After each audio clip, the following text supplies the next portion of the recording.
he liked me. And so I loved him. At a Mardi Gras ball, some boy that took me to it got too drunk to stand up. I wanted to go home, but my coat was in the cloakroom and they couldn't find the ticket for in his pocket, so I said, oh hell, let it go. I started for a taxi. Somebody took my arm and said, I'll drive you home. And as we left the hotel, he put his coat over my shoulders, and I looked at him, and I don't think I'd ever even seen him before, really. He took me home, but took me another place first. We stopped near the Dueling Oaks at the end of Esplanade Street. Stopped. I said, what for? He didn't answer.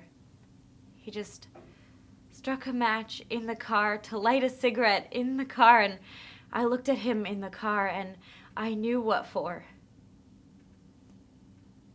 I think I even got out of the car before he even got out of the car, and we walked through the wet grass to the great misty oaks as if someone was calling us for help there.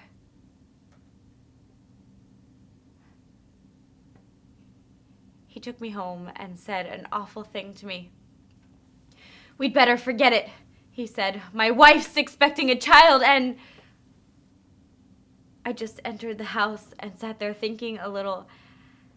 And suddenly I called a taxi and went right back to the Roosevelt Hotel ballroom. I thought I'd gone back to pick up Aunt Violet's old mink stole, but that wasn't what I'd gone back for. No, I went back to make a scene on the floor of the ballroom.